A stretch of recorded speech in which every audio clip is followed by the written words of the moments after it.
noticed you don't do very many shorts. Yeah, none. Why? Because shorts kill your channel. What do you mean by that? RNG Gamer is a gaming YouTuber. He is not interested in making videos about killer scores and fines. He is interested in the games. And it's so hard to get onto YouTube and make compelling content about games that people watch because it's so saturated. And yet he has found a way to make himself stand out on the platform and get a lot of views and get a lot of really interesting content out there that a lot of people are watching. He reminds me a lot of ways of Happy Console Gamer and GameSack, where there's a lot of historical retro knowledge on gaming, but a lot of modern stuff as well. And he has just very thoughtful, analytical ways of talking about the games that you just want to listen to. However, as a lot of people are trying to succeed on YouTube, it's really tough, especially so in the gaming space. So I wanted to pick his brain and learn what he's doing, how he's doing it, what's worked, what's been successful, what has not been so successful. Let's talk to RNG Gamer today here at Southeast Game Exchange 2024. Siege, baby. Siege, man. Jamie has been doing YouTube for how long?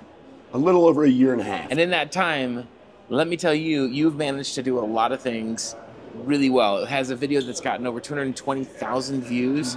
And another one that's gotten over 100,000 views in the gaming space, which is not an easy thing to do because your videos are focused on the games themselves, not just the collecting and the buying and selling and all of that. No matter which area you go on YouTube, that's incredible. And then consistently, you do great. Your videos seem to do really well as well. On my channel and on my Patreon, one of the things that we have is there are videos that are uploaded there that go into critiquing other people's YouTube channels.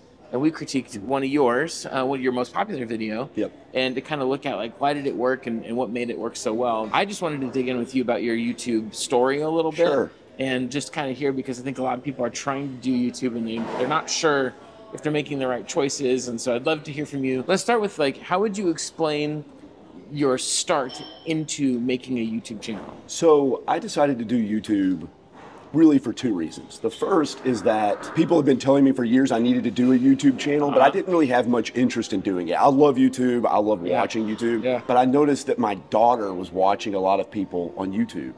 And like most kids these days do, and I didn't want her to idolize them. So rather than just saying don't watch them, I thought I would play the game and try to be one of those people that she would idolize on YouTube.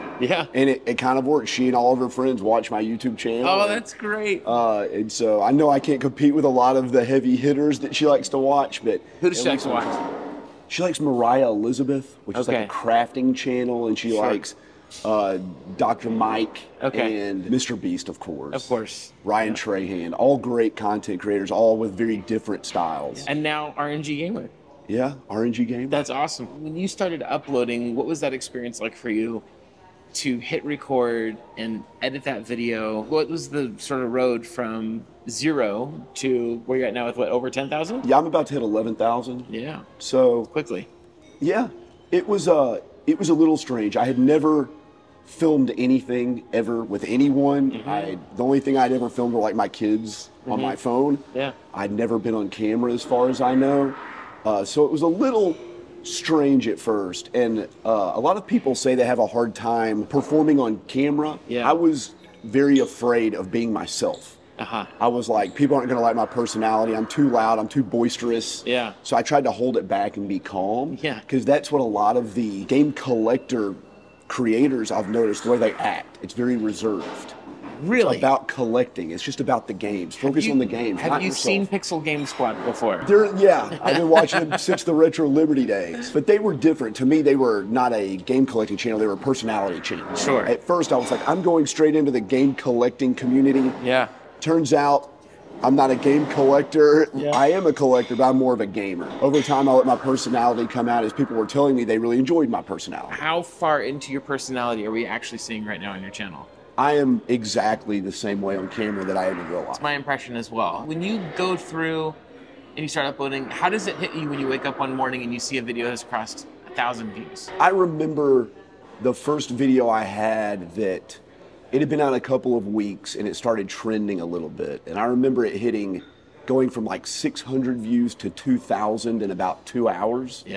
And I was like, I texted all my friends, I was like, dude, it's happening, it's happening, it's happening. And I went through and I watched that video about 20 or 30 times, taking notes. I went through and made an Excel spreadsheet and broke down the video minute per minute. No It kidding. critiqued what happened by then. Yeah. And from that point on, the minutes that audience retention went down and up, I just started leaving out the things where they were down. Yeah. And since then, every video has cracked over 2,000 views. You know, a lot of people seem to have a real sort of down approach to this, where they hear that and they would go like, I'm not going to critique everything, I'm just going to let it be. Yeah. But I will say this over and over again, the people who seem to be the most successful on this platform understand that there has to be some element of analytic and critique that is sort of constantly trying to say what's working and how do I do more of it. And Sure. that's what you were doing. Right, exactly. The most important thing with YouTube for me is to teach people about games, because I love games. Yes. And I want people to learn about these games, and they're not going to learn if they're not going to watch. Right. I love the statistics. I like all the banal minutia of everything with the videos, but you got to keep the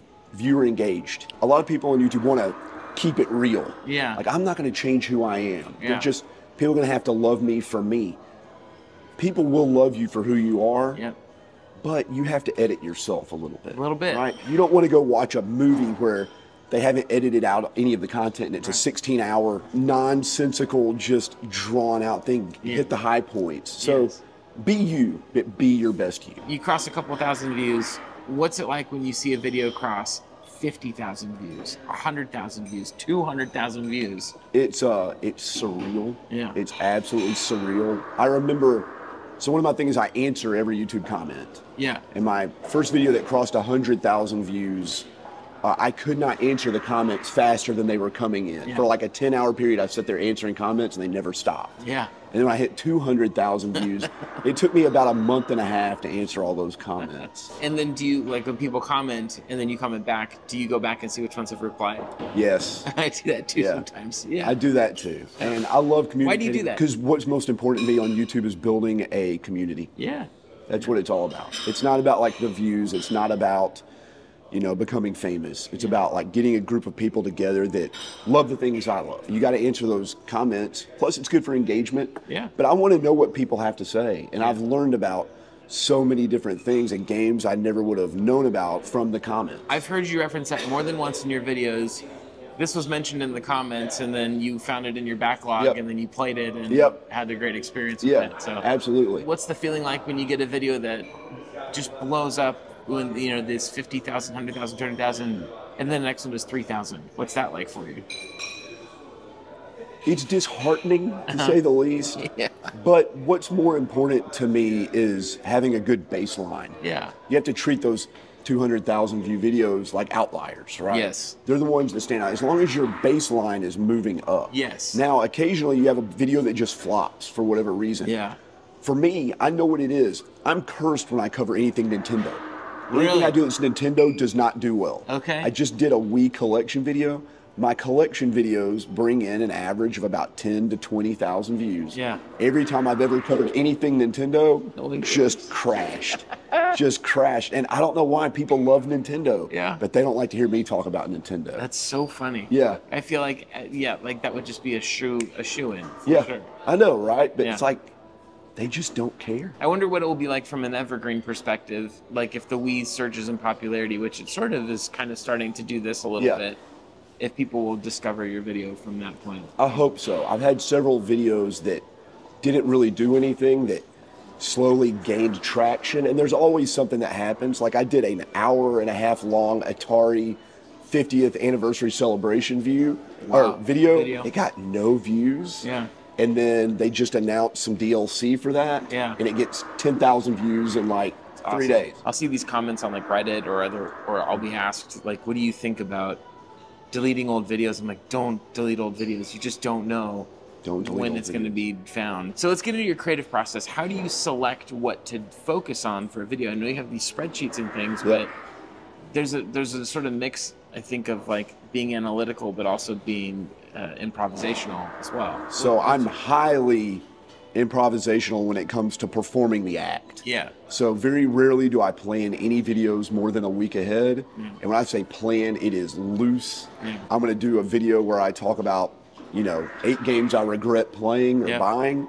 And I do not know what 8 games I'm going to talk about until I walk into the game room to film the video. Yep. I just give a once over around the room, pull them off the shelf. I have no script. I have no notes. It's all just right off the top of my head. Yeah.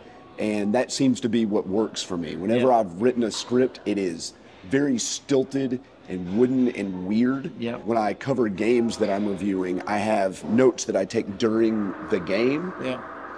And right before I talk about the game, I'll read the notes. But as soon as I read the notes, I set the piece of paper to the side and then just talk. Yeah. And that way, emotion carries through over my analytical nature. Yes. And so that really helps. Yeah. But I know I'm fortunate that I'm able to improvise all that, because I know a lot of people don't. If I had to write those scripts, it would quadruple the amount of time I needed to 100%. do a video. What's one of the best pieces of wisdom that you've gotten when it comes to creating any kind of art, but particularly as it pertains to creating content on YouTube? Man, that's a good question. Give me like a couple nuggets here. Sure. Being yourself, like I said, I mentioned earlier, that's a good one. Completely agree with that. Knowing what people want to see. Yeah. And making something that's relatable to them. But when you say people, what does that mean? Because that can be the audience you have and the audience that you'd like to have. Sure. Well, the best way to put it, I would say, is you have to provide the viewer with value. Uh-huh. It's not about you. People don't come to your channel at first for you. Yeah. They come to get something out of it. Yeah. You have to let them know about a game. You have to let them know about what they need to be looking for. You need to let them know how to flip stuff. Yeah. But if they're not getting that value, they're not going to hang around. Right. It doesn't matter how good your editing is. It doesn't matter how funny you are. If they don't feel like they're getting something out of it, they're not going to stick around and they're not going to come back. Yeah. Now, if you build up a big enough fan base, people will come watch you no matter what. Right. And then you can experiment and talk about other things, make it about yourself. Right. But it can't just be you sitting in a room talking about like the cool games you bought. Yep. Right? It has to be about like, here's the games you should buy. That's a great way to flip that, is to not, like, you, if you are someone who has a level of celebrity, we want to know what you bought because you bought it. But if you don't have that, there's something about the value proposition that I think many people forget to weave into the way that they think about content. That's incredibly wise. Yeah. So people watch and they get something from it. What is some of the advice that you've gotten that you don't follow anymore or did not end up holding true? Oh, man. Or let's say it this way. What's one of the myths about YouTube that you just don't believe from being told? One of the myths about YouTube that I don't necessarily believe anymore is that it's all about luck and the algorithm will just screw you over. Bro, 100%. The algorithm exists, and sometimes the algorithm it behaves funny. Yeah. Sometimes they change up the algorithm, but if you make good, compelling content, people will watch the videos. This, yes. Yeah. So go on. Yeah, think of it this way. You put out some video, it only gets 200 views or something like that. You're just a beginner, but think of it like being in a band. Yeah. If you were in a small band and 200 people showed up to your show, it'd be insane. You'd be thrilled. Yeah. You'd be so thrilled. So the fact that 1,000, 2,000, 3,000, 50,000 people are watching your videos is amazing. And the reason they're watching is because it's good content. Yeah. At first, YouTube does not know what to do with your video. You might put, when you upload your video, you have to select what category it's in. You might put gaming. But YouTube, I don't think, cares about what you put. I don't think that they do either. And they just start showing your videos to random people. Yeah. Eventually, it'll hit somebody that likes gaming, and that person watches, and over time, it figures out what niche you're in. Yeah. But the biggest advice I can give you about if you start a YouTube channel, do not tell your friends and your family to watch. 100%. Do not. Why not? Because... And I know a perfect example of this. I know a guy that was he did a game collecting video series. He was getting into it. He told his mom to watch his videos. She told all her friends. Oh, no. And they were all watching the videos 5 and 6 times for each one of them to try to build up his views. Yeah. But you know what they did for fun? Yeah. They were in a knitting group. They liked to knit. Yeah. So YouTube thought his videos were made for knitters. So they were just advertising it to knitters, and none of them were clicking on his videos. Yes. Let YouTube do its job. Its algorithm. Yeah. There's more engineering that has gone into that than probably the moon landing. Yeah. Just let it do its thing. That's actually really probably true, isn't it? Yeah. Yeah. Just let it do its thing. YouTube wants to help you. Yes. They want to make money. And the more people that watch your videos, the more money they make. They're going to make. Yeah. YouTube's like not going to suppress your content. Yeah. Because they just don't like you arbitrarily. Yes, that's absolutely true. You know, I'll see sometimes like sub for sub or like for like, and like don't do that, because you do that, then there's this like thing of, oh, this person likes it, but they're not going to watch your second video, your third video, your fourth video. I think people's best energy is spent going, you know, gosh, one of the things that's not very good is my audio, or my storytelling could be improved. So like, instead of spending the time trying to get your mom to watch your videos or whoever, you should be going out and studying and researching how to tell better stories, how to make better content, because then that naturally grabs the people who would be drawn to it. And it's really tempting to want the immediate gratification of, I got more views. Yeah. And also very frustrating, because some of us might look at our stuff and go, man, like, this is a great piece of content. Why is no one watching it? Maybe it's not. Maybe it's not. Maybe you think it is, but maybe it's not. Or maybe it is, and it will find it over time. I've had stuff that I've made before where I've like been like, this is really good. I think people are gonna love this, and no one watched it, you know, or whatever. Or like not enough people watched it. I'm like, what is happening here? And I go back and watch it a year later. I'm like, oh, I see what the problem was. Obviously, you know, like I went on too long, or like the intro goes on for 2 minutes before you get into the video, or you know, Caleb hit me really hard on the theme song. Like that's people. His wisdom to me that I think is really good is the first 5 seconds of your video is the most important part of the whole video. Because in that 5 seconds, someone has clicked on it. They're expecting something. And if you don't deliver in that first 5 seconds, they're going to click something else. Everyone has this retention graph in their videos. And I know for me, usually like the first third is a drop off, you know, and for sometimes even more than that, which indicates that whatever I promised in the thumbnail, they didn't get and they left. Exactly. So, do you get creative feedback from people about your content? Yeah, nonstop, all the time. Yeah? How do you solicit it? I don't solicit it. It's put upon me. Okay.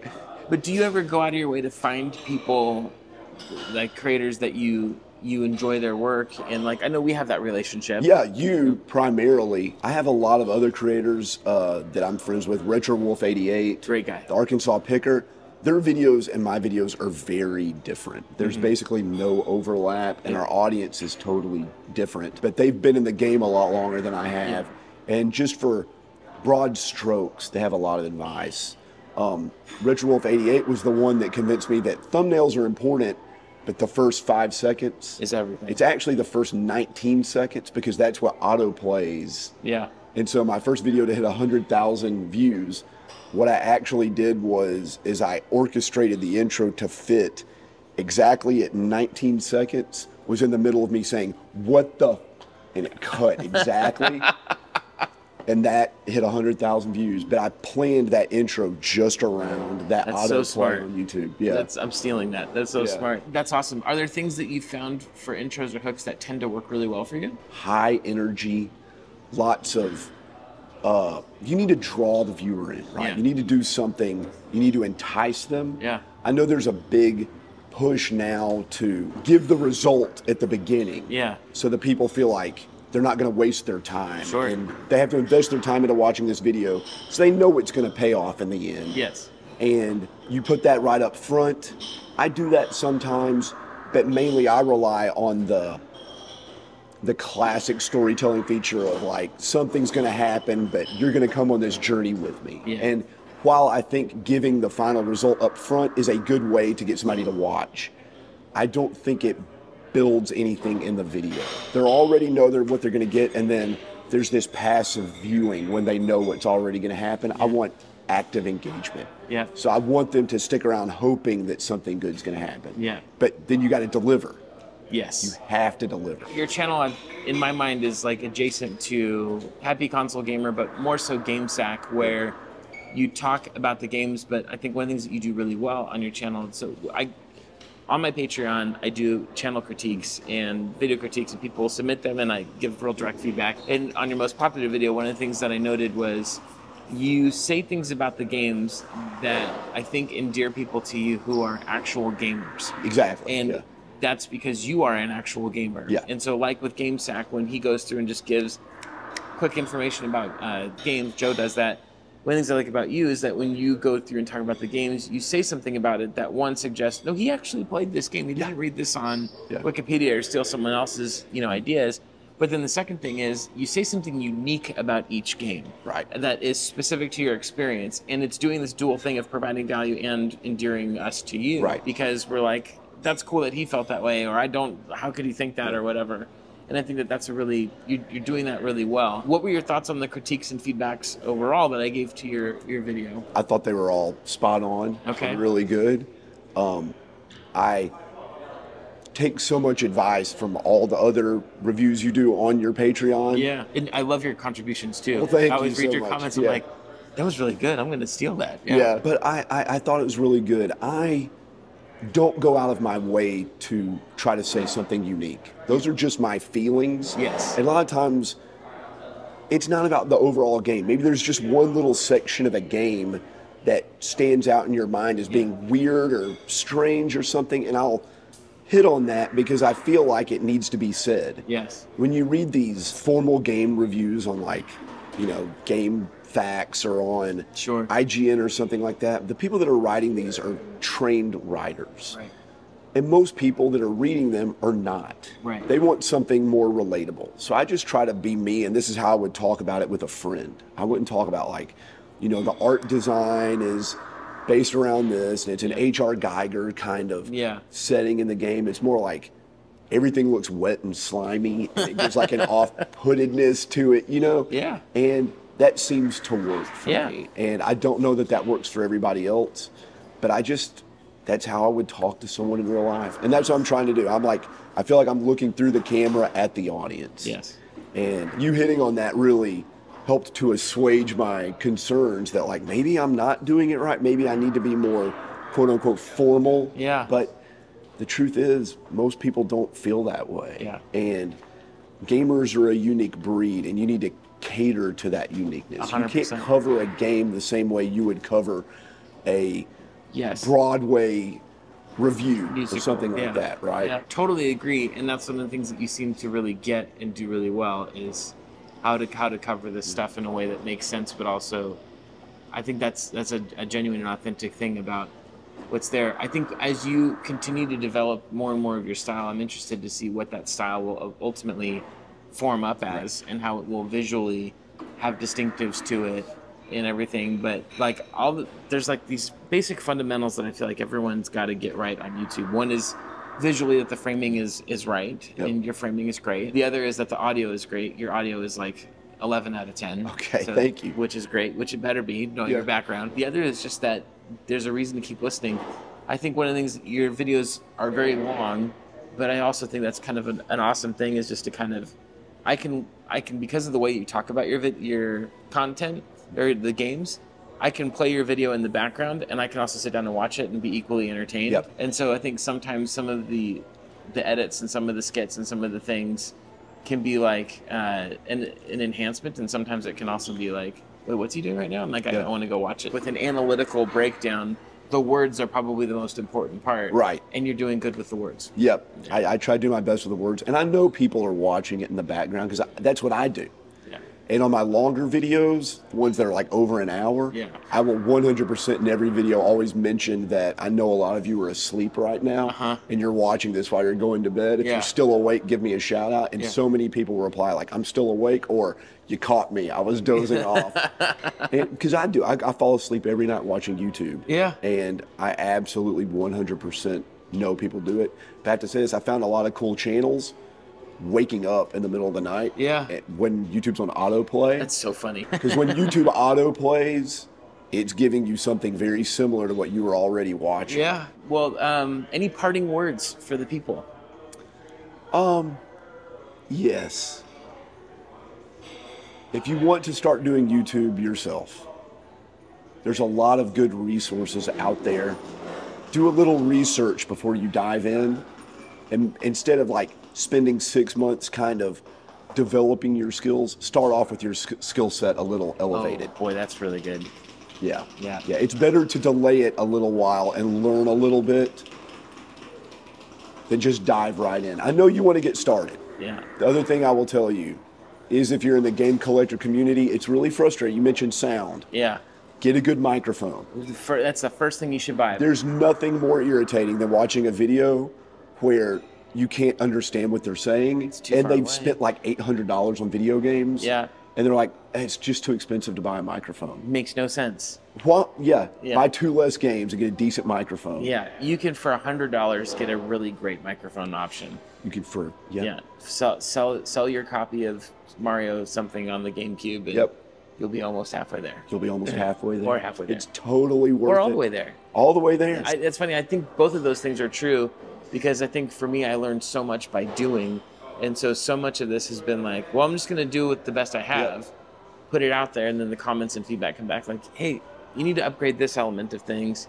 But I think one of the biggest pieces of advice I'd give anybody is, if you don't have someone, like I have select critics that are like, you know, peers that I will go, what'd you think of this? Or I think I've even sent you stuff before in advance, just go, what'd you think of this thing that was made, and, you know, could it be better or whatever? And I desire critical feedback. My ego is not too strong. I'm like, I know that there's a lot of flaws here. Sure. What are they? And so I think finding those people who will speak honestly with you, and I think it's one of the most loving things a person can do is to be honest. Yeah. And you can be honest in a way that's brutal and tears people down, but you can also be honest in a way that builds people up. Right. When my band would play our shows, when we were really active, there were 2 people. One's Josh, our podcast co-host, and the other was our friend Ralph. And at the end of each show, I'd be like, what'd you think? And they'd be like, hey, you guys, that was great tonight. This, and this worked.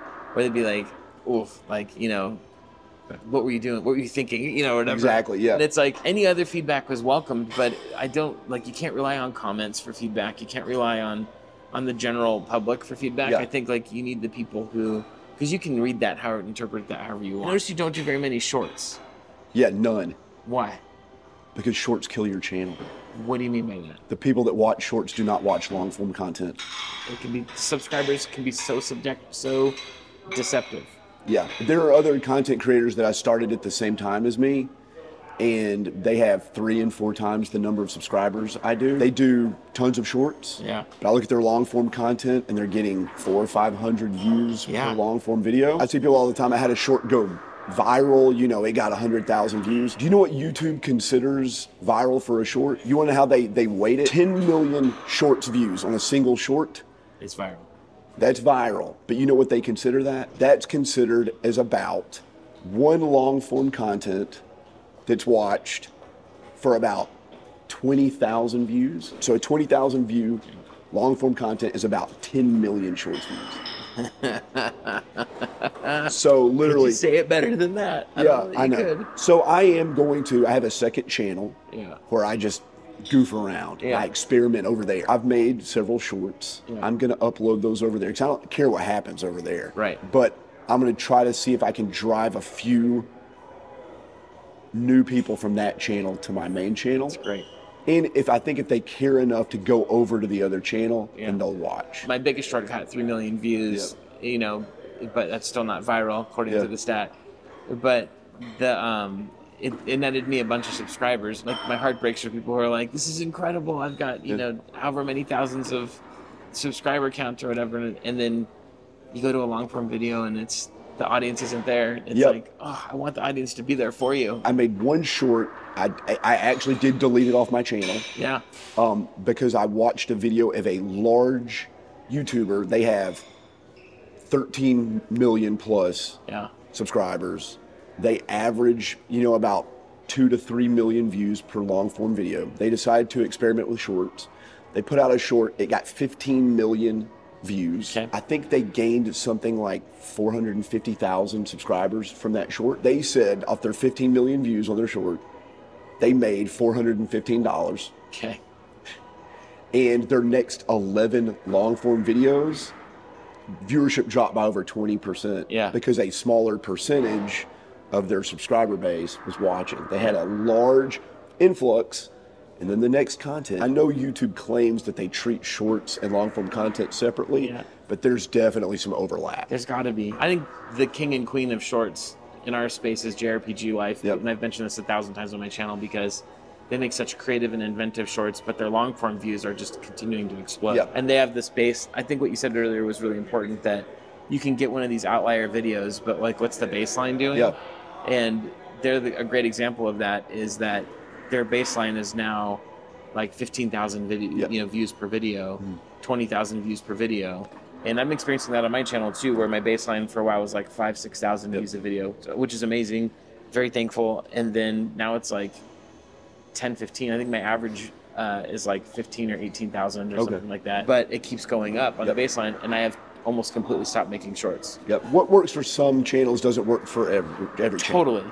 But the way I do my videos, these long, like almost meandering style videos, I don't think shorts would work well for that. Yeah. Thrilled for your success. Thank you so much. I have a feeling that next year, we'll all be just trailing you, just trying to figure out how to your formula for success. I don't know that'll happen, but I can always wish for it. Well, I'm excited for it regardless. And if you haven't seen RNG Gamer, you need to subscribe to his channel, and not just subscribe and like, but watch it. It's really good. Please watch. I'd rather you watch than just subscribe. Yeah.